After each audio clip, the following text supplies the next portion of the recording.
What's up, everybody? How's it going? Um, I'm going to start off this video by talking about a relatively hot topic these days, especially on TikTok and other social platforms, where they're asking, um, can you really invest in cryptocurrency and make 2x, 3x, 10x, 50x, or 100x? And normally, the the most answers that you will get, especially off TikTok, is that that is not possible. Well, there are communities out there that attest to the fact that you can. Actually, we've seen coins go up 250x in a matter of minutes to hours. Um, it is very, very risky. Like that's one of potentially the riskiest things that you can do. Um, and but there is a way to actually get it done, and there is a right way to do it. And this video is about just that. I'm going to show you some of the things that we do. How do we find those coins before they burst? Um, how do we go about vetting each of those to see if they're scams or not? Generally speaking, there are a lot of different sources that do a very good job at telling you this. And if you know what to look out for, then um, you're well on your way to really seeing those returns.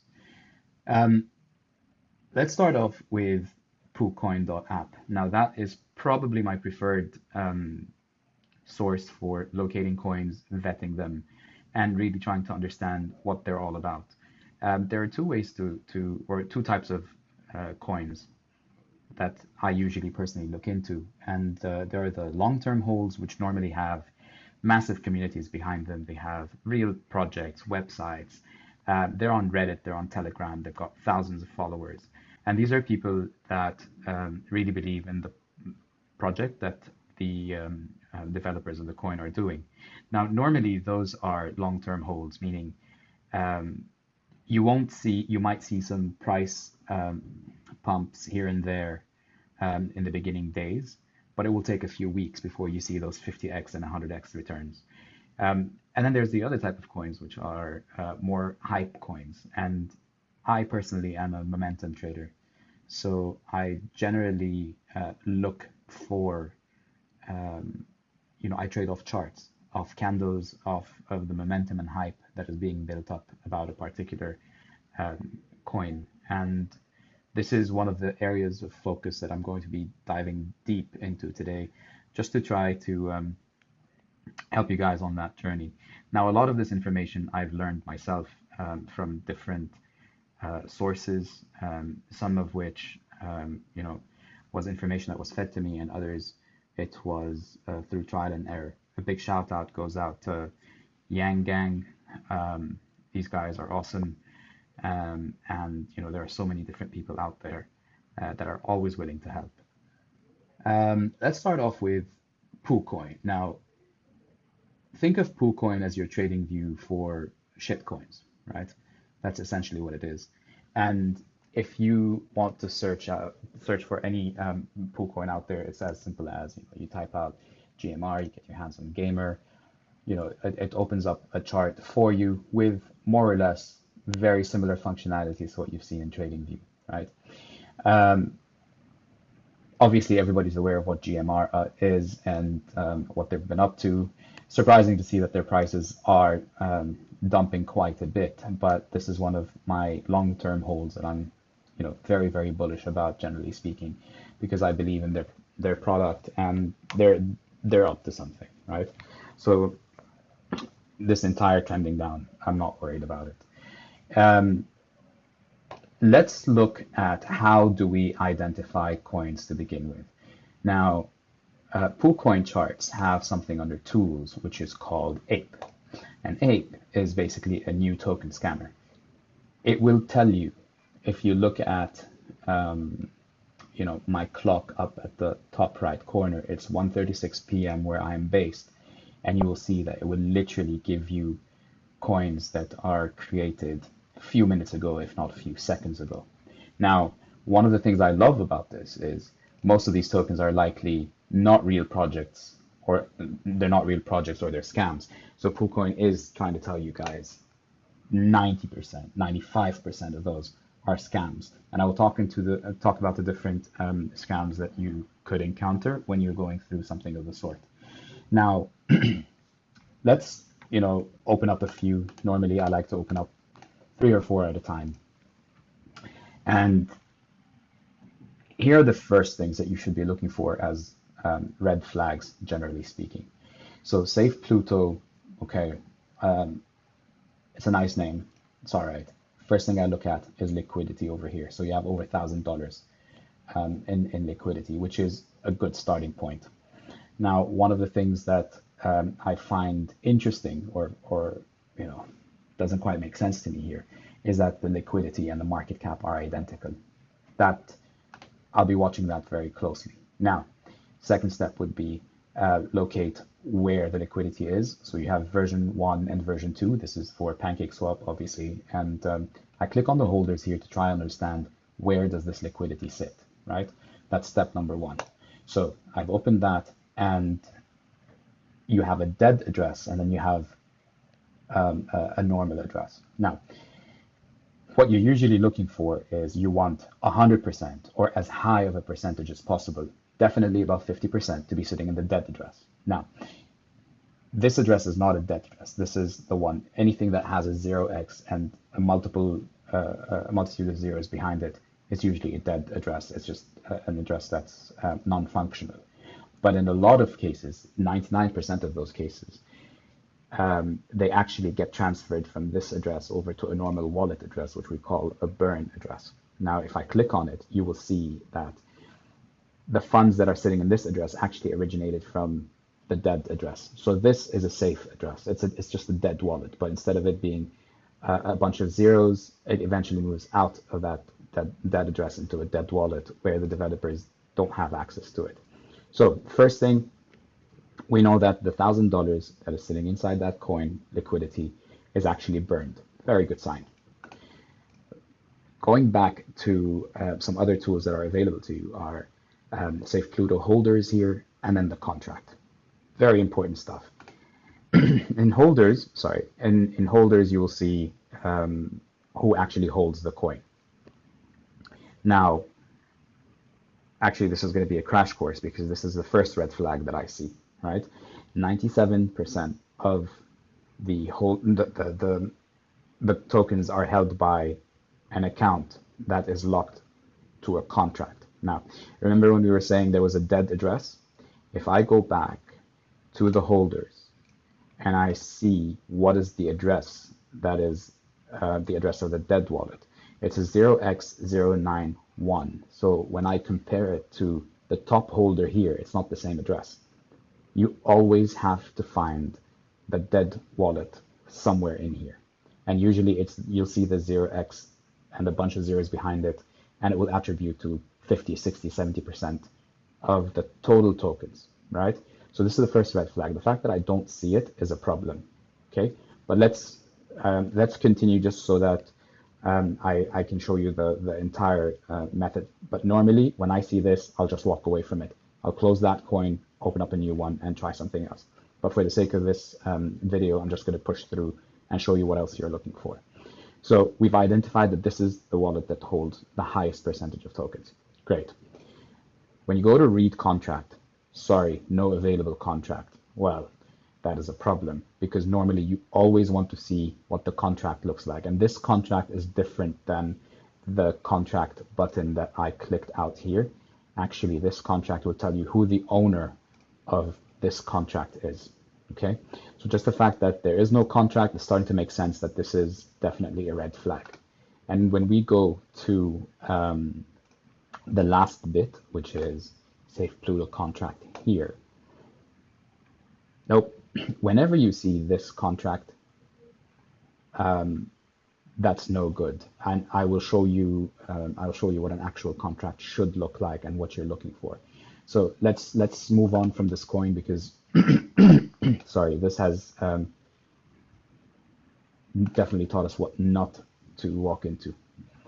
So the second coin we clicked on was 3x short Bitcoin Cash. Now, that's another thing that Poo Coin does very, very well.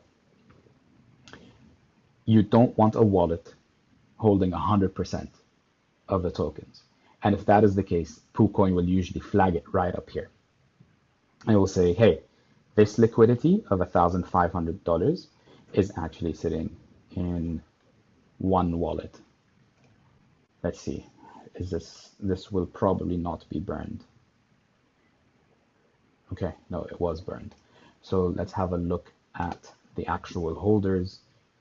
So guys, this is really, I've never looked at these coins before, so I'm literally looking at it for the first time. Now, here you'll see that there is a wallet that holds 99.69%, so practically 100% of the entire tokens. Red flag, move on from it. And essentially, this is what you sit down and do, right? You open up all of the coins here that are sitting in Ape, you click them one by one, and you just follow the process. So, no liquidity, nope, move on. No liquidity, nope, move on. So hamster, MetaMars. That's hamster, I guess. Let's close this one. Again, hamster 100% sits with one address, so we walk away from this one. MetaMars is the same thing. So get star. Let's open up a few more. I'm waiting to see if I can find a gem that I would personally get myself into. So no liquidity, you walk away from 100% of the tokens sit in an unlocked wallet, big no-no as well. Again, we have the same problem. There's no liquidity there. There's no liquidity here. Okay, so here we have $173 sitting in liquidity, and the market cap is higher than that liquidity. So we're off to a good start here. Very, very low liquidity, but that's not necessarily a bad thing. Now, if you look at the holders, let's have a look here. Yep, exactly what I love to see. You have the dead address, 100%, so which means 100% of that liquidity has been burned. It's no longer accessible to the developer. So next step is to go to holders and we check out who the holders are. Yep, 90% of all tokens are actually sitting inside the dead. So this is what you want to see, right? You want to see 90%, 80%, anywhere in the very, very high tens of percentages sitting in a dead address. What that will basically do is it will tell you that there's been a massive amount of tokens that have been burned, and then you can start looking at the rest of the holders. Now, very important point here. If 90% of the tokens are burned, that number here, which is 1.9%, is actually multiplied by 10, because what you have left is 10% of the tokens. So 10% of the tokens, 1.9% holds, this address holds 1.9% of the remaining tokens, which basically means he holds 1.9% of the remaining 10%. So that's practically 19%. Okay, so always take it as a subset of what's remaining. Don't let them fool you, okay? But here, in this case, we see that these 19% that are sitting here are actually locked against the contract. So let's see who the owner of the contract is. When you go to read contract, you get all sorts of information. So what I would usually do is press Control F or Command F, and I will look for the word owner. And in this case, the owner of this contract is a 0x0000 address. So it's a dead address. And that's what we call a renounced owner. It means the original owner of that contract renounced himself and his power over that contract and gave it to a dead address, so therefore nobody can change anything in that contract. Okay, but let's have a look at what the contract actually looks like. So remember last time when we were clicking through the contracts, we saw one that looked just like this. Okay, actually the contract you want to see is here. And when you click on that box and you press Command F, what you're looking for is the word locked. Now press enter a couple of times to find them all, and you will come down to contract is locked until 7 days. So what basically means that this contract, let's open holders again, this 19% is held for 7 days with its liquidity, okay? And the owner of that contract is dead. So nothing can be done about that contract to begin with. One of the things that I normally do is I try to see if there's any other hidden contract in there. Sometimes what they would do is, for example, they'll have this, for example, they'll tie a contract to this as well, and the lock actually applies on this one, but I'm not going to overcomplicate it for now. So this actually looks like a very, very good opportunity for us. So one of the things that I would probably do in this case is I would chuck in, $15, $20.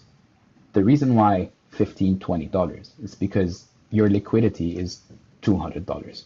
So if I chuck in $20, I will raise the price here by about 10%, right? So if this is 109, it would probably go to, 119. It will go up here. You don't want to chuck in $500 and basically because what will happen is the price will be multiplied by 2.5 times. So anybody who's already bought down here will sell when you buy with your $500 up here. And then, you'll just have walked into a very sticky situation where people have sold and literally the moment you buy, many people sell and, you get yourself into a mess where it's just on a downward spiral. You'll have to wait. You'll be carrying bags waiting for it to pump back up again. And that's not something that you want. Okay.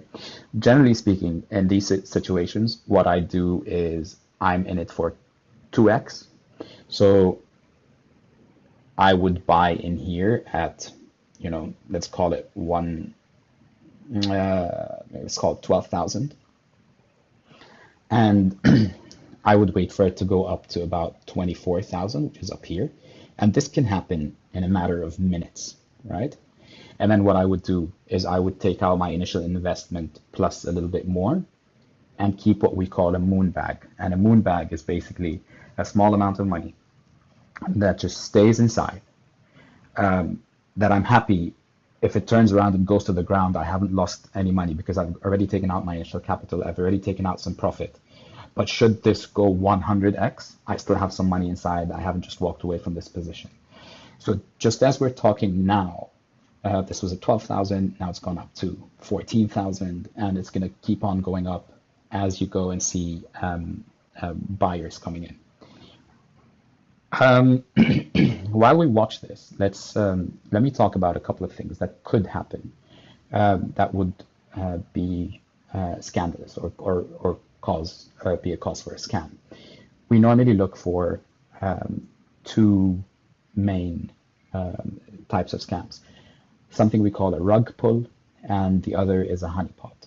Now, a rug pull is basically if you have the biggest holder owns the majority of the coins, the tokens inside that coin. If they liquidate it all, what will happen is the price will go all the way back down to zero because 90% has just been liquidated, okay? Or 95% in some cases, and 98%. There's no way for that coin to recover back to these highs. And that's, one of the most common types of scams that you find. This is why we always check in terms of holders, who owns the liquidity and who owns the majority of the tokens in that coin. And you always want to see the vast majority is actually not owned by anybody or it's been locked. That's very, very important. Okay.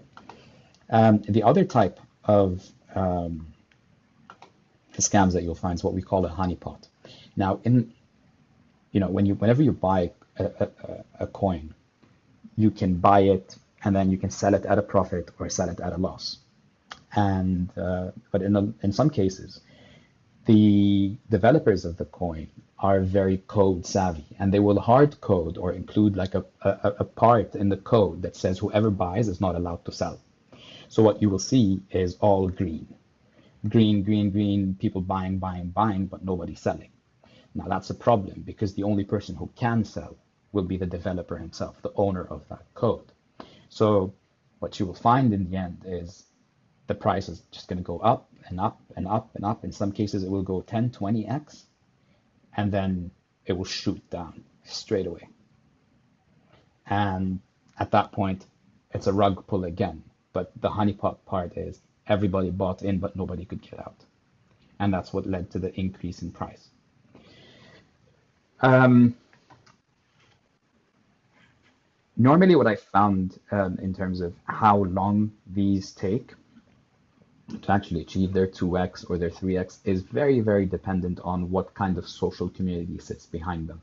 So among the things that I would do is I would go check out if these guys have a Telegram, if this particular coin is trending on Reddit, and just try to figure out, is there a community that sits behind it? Are more eyeballs looking at this with the thought that I want to buy into this one? If the answer is yes, if they have a Telegram group of hundreds of people, that's usually a good sign, right? It means, you know, you have 100 people who are going to chuck in $20 each, for example, or $10 each. It doesn't even matter. But in this case, they are going to grow the liquidity and the market cap by 10x. And that's what you're looking for, right? It's very easy to get greedy in these situations. But in check, what I normally do is I walk into a coin and say, okay, this is a very uncertain one. I'm not sure what I want from it. I'll just wait for 2x. I'll exit my position with my initial investment and maybe 50% more. So if I've put in $20 and it went up to 40, I'll take out 30 and leave 10 in. If it's one of those coins that have somewhat of a community behind it, I'll set a target. And it doesn't matter at this point if it's going to shoot way above that target or not. If I set a target of, you know, I bought in at 12,000, I'm going to sell at 50,000. When it hits 50,000, I'm out. And normally that's based on some technical analysis that I would do. But in this case, really, there's not much technical analysis to be done. Normally, you'd look at technical analysis for things like this, for example, where you're trying to figure out what were the previous levels of support, what were the previous points of resistance. This is, in this case, yes, it's going up and down. But if you look at it, so this is the 1 hour view. But if I were looking at it from a 24-hour view, in the past few days, it's just been on the way down. So that's not a very, very good sign. If I look at, let's see, Gamer, for example, right? So here's what's interesting about Gamer is this is one massive bull flag, right? So I would look into technical analysis for the bigger coins that have, very high market caps in the hundreds of thousands or in the millions, or over a prolonged period of time. Normally, in a coin like this, you'll find me zoomed in on the 1 minute chart, and whenever I need to take a bit of a breather because things have been a bit stagnant, I'll take a look at the 5 minute and just see, okay, so this has been on an upward trend, not bad. This is, there is definitely something there. And the last lesson I'd leave you with, guys, is you win some and you lose some, right? You're not going to get crypto rich overnight. You're not going to win every single hand. You do what you can to cover all bases. You try to figure out if this is a scam, if it is not. And you'll find that in a lot of situations, even though something is not a scam, it doesn't quite go to the moon, only because it did not gather traction enough. So if you'll notice here, for example, you're looking at $200 worth of liquidity and 1,250 worth of market cap. So that's already 2x above what we have seen previously. So that's usually a good sign. But what you really want to see is you want to see the market cap ramp up within the first, hour or 90 minutes to the $10,000 market cap. You want people to get on board, put in liquidity into it. You want to see some action, because a lot of these coins actually have a lot of bots in them, and these bots will follow the trend and they will buy and sell based on the trend. So if the trend becomes stagnant, bit by bit, you find that these bots are starting to exit their position. So if you look at, you have a $1 sell here, $3 sell here, and $9 sell here. These sound like minuscule amounts, right? But actually, when you put 10 of those or 12 sell actions of $9, well, that's almost half of your liquidity. So you can expect the price to go down 50%. So what you want to see is just keep a close tab on the buy action there. You want to see some buying going in. You will see some selling going out. That's absolutely fine. right? But as you're seeing the buys and sells, you're seeing that there's a lot of action going on here. The trend is upward. And whenever I say trend is upward, you have higher highs, higher lows, very healthy stuff, right? So I would probably watch this for the next half an hour to 1 hour and really decide whether I want to keep my money in there or not. Um, that's it for now. You are more than welcome to join my Discord community. I'll leave a link at the bottom. And, I'm more than happy to help you guys identify opportunities and really help you in your process of vetting your coins and really growing that community. I'll leave the link down below, and please do feel free to join me. Cheers.